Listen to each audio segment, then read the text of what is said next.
Assalamualaikum warahmatullahi wabarakatuh. Si Bucil pengen es krim Mitsue katanya. Yuk kita. Bab 2189 sampai bab 2190. Beberapa kata Li Fugui langsung membuka pikiran Huaduo. Dia sedikit mengernyit, menundukkan kepalanya dan berpikir selama beberapa detik, lalu berkata terus terang kepada Li Fugui, "Baiklah, tunggu saja saya beberapa menit, dan saya akan segera mendiskusikannya dengan Sister Ming. Jika memungkinkan, ini juga ide yang bagus." Akibatnya, dia dan Li Fugui memikirkan hal yang sama. Saya yakin tidak ada seorang pun yang akan melepaskan kesempatan ini untuk mengembangkan bakat bagi negara. Terlebih lagi, talenta-talenta ini masih merupakan talenta istimewa, dan hanya dapat berhasil dikembangkan di kota Nanshan. Setelah Huaduo berkomunikasi dengan saudari Ming, dia segera mendatangi Li Fugui dan berkata dengan senyuman di wajahnya, "Fugui, sudah selesai. Saudari Ming memintamu untuk memberitahu gadis-gadis di kota Nanshan ini bahwa tidak akan butuh waktu lama bagi Tiongkok untuk memilikinya sekelompok pria berkualitas tinggi datang. Selama mereka disukai oleh orang-orang ini, kami akan menyambut mereka untuk menetap di Tiongkok." Li Fugui tidak memberikan salam yang tidak perlu kepada Huaduo. Dia bertanya langsung pada intinya, "Dari mana Anda berencana memilih orang-orang ini?" Huaduo tersenyum tanpa basa-basi dan berkata, "Di mana lagi? Baiklah, jangan khawatir tentang detailnya. Hentikan saja lelucon ini hari ini dan tinggalkan sisanya. Saudari Ming akan menemukan cara untuk mengatasi masalah ini." Sebenarnya, Huaduo tidak mengatakan apa-apa. Li Fugui telah memahami pikiran Huaduo melalui keterampilan menyanyi. Saudari Ming, orang ini, tampaknya ambisinya memang lebih besar dari apa yang dilihatnya. Sudah cukup untuk memiliki game ke-6 di tangan. Sekarang, mereka sebenarnya berencana untuk mengembangkan sekelompok talenta yang lebih komprehensif untuk game ke-6. Tapi coba pikirkan, ini baik untuk Sister Ming, dan tidak bisa dikatakan buruk sepenuhnya bagi saya. Lagi pula, posisinya saat ini di biro ke-6. Meski hanya kapten, sebenarnya bisa sejajar dengan wakil direktur lainnya. Bahkan jika ada wakil direktur kecuali Sister Ming yang muncul di hadapannya, dia akan melakukannya keberadaan orang lain. Tentu saja, Li Fugui pasti tidak akan mengungkapkan ide ini di depan Huaduo saat ini. Setelah mengobrol singkat dengan Huaduo, Li Fugui dan pihak lainnya mendatangi Miao Yu, Chang Qiong, Teng She dan lainnya. Di depan semua orang, setelah Li Fugui menceritakan strategi yang dia dan Huaduo diskusikan, Miao Yu bertanya dengan cemas, "Fugui, apakah metode ini berhasil?" Li Fugui berkata sambil tersenyum, "Tentu saja berhasil. Metode seperti ini berhasil, percayalah padaku." Fakta telah terbukti, cara Li Fugui memang sangat efektif. Setelah masa tenang di siang hari, gadis-gadis ini muncul lagi di gerbang mansion pada sore hari. Suasana hati mereka jelas lebih stabil daripada di pagi hari. Li Fugui berpura-pura melihat daftar nama yang dipilih oleh Chang Qiong dan Teng Shi. Kemudian dia berkata terus terang kepada semua orang, "Kalian cantik, sebelum mengumumkan daftarnya, saya ingin memberitahu Anda sesuatu yang lain. Hari ini siang hari, penguasa kota lama Anda dan penguasa kota baru telah memberitahu saya tentang situasi internal kota Nanshan. Sekarang Nanshan di kota Shan, dikatakan bahwa rasio laki-laki dan perempuan sangat tidak seimbang, terutama bagi perempuan, yang beberapa kali lipat dibandingkan laki-laki. Di bawah permintaan kuat dari penguasa kota lama Anda dan penguasa kota baru, saya berkomunikasi dengan teman-teman saya di Tiongkok, dan dalam waktu setengah bulan, kami akan melakukannya. sejumlah besar anak muda berkualitas tinggi dari Tiongkok akan datang ke negara Aolai dan bergabung dalam barisan membantu masyarakat negara Aolai menjadi kaya. Masalah mencari pasangan untuk gadis-gadismu akan terselesaikan sepenuhnya. Oh, selain itu, temanku juga mengatakan bahwa selama kamu bisa berbicara dengan seseorang dari Tiongkok, dia akan dianggap sebagai anggota Tiongkok. Jika kamu mau untuk datang ke Tiongkok, kamu bisa datang ke Tiongkok kapan saja. Sambil berkata, Li Fugui berkata kepada langit di sebelahnya melambaikan tangannya. Saat ini, Chang Qiong dengan cepat keluar bersama Teng Snake dan beberapa prajurit dari kota Nanshan membawa dinding foto. Foto-foto laki-laki di dinding foto adalah foto-foto Li Fugui yang meminta Jenny pergi ke kapal untuk meminjam sementara dari Kapten Meng pada siang hari. Bisa dibayangkan, orang-orang ini terlihat 180 kali lebih tampan daripada Qian Qiong dan Soaring Snake. Gadis-gadis yang hadir dengan cepat mengarahkan pandangan mereka ke dinding foto, dengan cermat mengamati pria tampan di sana, dan tak lama kemudian seseorang menunjukkan ekspresi nimfomaniak. Dan Li Fugui, setelah melihat perubahan mentalitas para gadis yang hadir, dia berkata sambil tersenyum, semua orang sekarang telah melihat bahwa pria tampan ini semuanya berasal dari Tiongkok. Dalam setengah bulan, mereka semua akan berada di sini. Datanglah ke kota Nanshan. Kalau ada di antara kalian yang berencana mencari pacar seperti itu, ingat dulu penampilannya. Kalau mereka datang, kalian bisa langsung mengejarnya.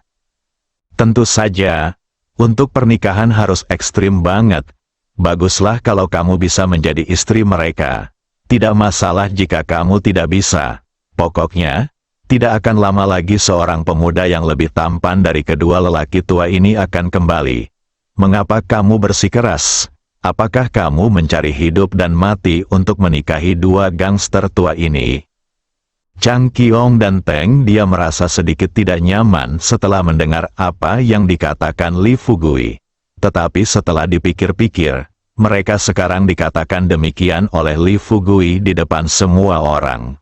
Penolong tua itu 100 kali lebih baik daripada membiarkan mereka kembali ke sekte dengan 180 gadis tanpa peringatan, bukan? Setelah mendengar ucapan Li Fugui, sebagian besar gadis yang hadir sebenarnya sudah menyerah pada gagasan menjadi istri Chang Qiong dan Teng Si. Li Fugui melihat ini, sambil terus menyerang selagi setrika masih panas. Dia berkata, "Oh, dan mengenai apa yang Anda khawatirkan, kualitas hidup setelah menikah dengan orang-orang muda ini, saya dapat menjamin di sini bahwa setiap pemuda dengan tangan dan kaki dibawa secara acak dari China akan baik-baik saja. Saya tidak bisa menjaminnya, tapi saya pasti bisa menjamin bahwa setelah Anda menikah dengannya, Anda bisa makan ayam kapanpun Anda mau." Kalimat terakhir baru saja terungkap. Seorang gadis bertanya ragu-ragu, "Kamu tidak akan berbohong kepada kami, bukan?" Li Fugui tertawa terbahak-bahak dan berkata kepada semua orang sambil tersenyum, "Apa, menurutmu apakah aku berbohong kepadamu sekarang? Jika aku berbohong padamu tentang masalah ini, aku tidak akan bisa mendapatkan istri di masa depan." Akhirnya, gadis-gadis itu lega. Mereka saling memandang.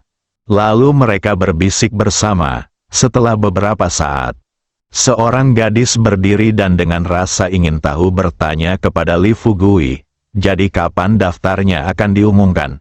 "Benar. Beritahu saya secepatnya, siapa yang mereka pilih. Sekarang setelah namanya diumumkan, kami akan menyerah. Lagi pula, masih ada yang lebih baik menunggu kita sekarang. Ya, lupakan saja jika kamu tidak menyukaiku, aku juga tidak menyukainya." Li Fugui akhirnya melepaskannya. Dia menyerahkan keputusan kepada Sky dan Soaring Snake. Setelah Qian Qiong dan Teng She memilih gadis yang mereka sukai dari kerumunan, Li Fugui memanggil Miao Yu lagi. Miao Yu melihat ke arah jari Li Fugui dan segera memberitahu Li Fugui nama kedua gadis itu. Setelah Li Fugui mengetahui nama kedua gadis itu, dia tersenyum kepada orang banyak dan berkata, "Siapakah bunga Marsil itu?" Begitu dia selesai berbicara, gadis yang dipilih oleh langit sepertinya telah memenangkan jackpot. Dia menunjuk dirinya sendiri dan berkata sambil tersenyum, Ini aku." Li Fugui tersenyum tipis, melambaikan tangannya dan berkata, "Ya, itu kamu dipilih oleh langit." Ma Saihua begitu gembira hingga dia menangis. Dia segera berbalik, meraih tangan seorang gadis di sebelahnya, dan berkata sambil tersenyum bahagia, "Ruhua, ini aku sudah terpilih. Wow, aku sangat senang." Lah. Gadis di sebelahnya juga memiliki ekspresi bahagia di wajahnya dan berkata terus terang, "Kakak, selama aku bisa memilihmu, aku akan melihatnya. Lagi pula, yang aku suka bukanlah yang bernama Chang Qiong. Kelihatannya, itu terlalu berminyak dan tidak stabil sama sekali." Ma Saihua segera berkata dengan serius, "Ruhua, kamu tidak boleh membicarakannya, calon kakak iparmu seperti itu." Sementara kedua gadis itu berbicara, Li Fugui terus tersenyum. "Lalu siapa? Namanya Maruhua, kamu bisa naik sekarang." Ketika dia menyebut nama ini, Li Fugui menekan tersenyum dan meneriakkannya. Saihua itu seperti sekuntum bunga. Terlepas dari seperti apa rupa orangnya, namanya saja sudah cukup untuk membuat orang memikirkannya. Namun, apa yang tidak pernah diharapkan oleh Li Fugui dan yang lainnya adalah, setelah Maruhua sadar dan buru-buru mengangkat tangannya, baru pada saat itulah semua orang yang hadir menyadari bahwa gadis yang dipilih oleh Chang Qiong dan Teng Si sebenarnya adalah saudara perempuan. Ma Saihua dan Maruhua naik ke panggung sambil bergandengan tangan. Tentu saja, beberapa gadis yang hadir menitikkan air mata kekecewaan. Tapi seperti di pagi hari, tidak ada yang mencari hidup dan mati. Li Fugui mengucapkan beberapa kata penghiburan dan menyuruh gadis itu pergi sebelum dia kembali ke mansion dengan pikiran tenang. Di halaman, Miao Yu dan lainnya akhirnya merasa lega. Melihat Qian Qiong dan Teng Xie datang bersama Ma Saihua dan Maruhua, masih melangkah maju dan berkata sambil tersenyum, "Selamat, dua saudara, karena telah membawa pulang kecantikan itu." Miao Yu mempersiapkan kamar pengantin terlebih dahulu sesuai dengan pengaturan Li Fugui tadi malam. Setelah upacara sederhana untuk kedua pasangan, dia mengirim kedua pasangan tersebut ke kamar pengantin. Hanya, sebelum keduanya memasuki kamar pengantin, Li Fugui tak lupa mengingatkannya, "Ingat, hanya ada 3 jam. Jika waktunya habis, kita akan kembali ke pedesaan bersama." 3 jam, itu sudah cukup untuk kedua lelaki tua itu. Sedangkan langit dan ular terbang berkeringat seperti hujan. Li Fugui juga tidak menganggur. Dia meminta Yu Zhen pergi ke kota terdekat dan menukar sejumlah uang lokal. Setelah kembali dengan uang, Li Fugui segera menyerahkan uang itu kepada Miao Yu. "Miao Yu, ada 3 juta di sini. Kepada para pejuang yang mengikuti kita ke sudut laut kali ini, berikan mereka masing-masing 100.000, dan sisanya, semua untuk keluarga almarhum." Sebenarnya, saya seharusnya mengirimkan uang ini kepada mereka secara pribadi. Tetapi seperti yang Anda tahu, saya akan pergi dari sini lain kali, kata Miao Yu dengan air mata berlinang. Meskipun dia enggan melepaskan Li Fugui, dia tidak punya pilihan selain melakukannya. Dia juga tahu bahwa mereka punya urusan keluarga dan dia juga punya urusan sendiri. Tepat setelah dia mengangguk sedikit dan setuju. Tanpa diduga, Siang Guo Zibai berdiri saat ini dan bertanya kepada Li Fugui dengan ragu-ragu, "Dermawan saya, ada sesuatu yang terjadi saat ini. Saya tidak tahu apakah harus membicarakannya atau tidak." Meskipun Li Fugui memahami pikiran Zibai, dia tetap saja berpura-pura dengan rasa ingin tahu bertanya, apa yang terjadi? Zibai tidak banyak berpikir dan berkata terus terang kepada Li Fugui, "Kamu telah mengatakan sebelumnya bahwa selama kamu dan penguasa kota Miaoyu bersama, kamu akan menjadi penguasa kota Miaoyu, kota tak terbendung. Yong." Tapi sekarang, menurutku Tuan Kota Miaoyu masih belum mempelajari keahlianmu. Sebenarnya siapapun boleh saja melupakan hal ini, namun ia tidak akan pernah melupakannya. Lagi pula, sekarang Miaoyu adalah wanitanya. Setelah dia kembali sekarang, pembangunan ekonomi keseluruhan negara Aolai akan sepenuhnya berada di pundak Miaoyu. Lebih-lebih lagi, saat itu, Miaoyu bahkan tidak memiliki siapapun yang melindunginya. Dia tidak bisa melepaskannya dan membiarkan Miaoyu tinggal di sini sendirian. Karena itu, pada awal malam ketika dia menjadikan Miaoyu sebagai wanitanya, dia diam-diam menyuntikkan sejumlah vitalitas ke dalam tubuh Miaoyu, dan juga secara khusus memberi Miaoyu beberapa cairan ibu roh hitam dan cairan spiritual di tangannya. Dengan cairan spiritual dan cairan ibu roh hitam ditambah vitalitas yang dia masukkan ke dalam Miaoyu. Saat ini, Miaoyu sedang kesulitan menghadapi master level Mingjin. Tapi mudah untuk menghadapi para pejuang kuno awal. Dan berurusan dengan orang biasa bahkan lebih mudah lagi.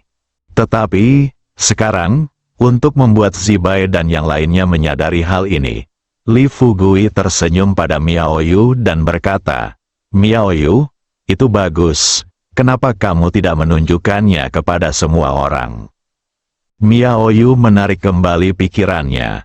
Setelah bangun, dia melihat sekeliling ruangan, lalu tersenyum pada Zibai di depannya dan berkata, "Siang Guo tua, bisakah kamu memberikan pistolmu?" Pistol di tangan Zibai adalah pistol yang dia ambil sebelumnya. Saya belum pernah membukanya sekalipun. Namun demikian, Zibai tahu ada peluru di benda ini, dan selama kamu menembak, kamu pasti bisa membunuh seseorang. Pikirkan ini, Zibai buru-buru bertanya pada Miaoyu, "Tuan-tuan kota, apa yang Anda rencanakan?" Masih juga terlihat gelisah saat ini dan buru-buru bertanya pada Miaoyu, "Miaoyu, Anda tidak bisa melakukan hal bodoh saat ini." Dan berkata, "Jangan khawatir, tidak akan terjadi apa-apa." Melihat ekspresi serius di wajah Miaoyu, Zibai mengarahkan pandangannya pada Li Fugui.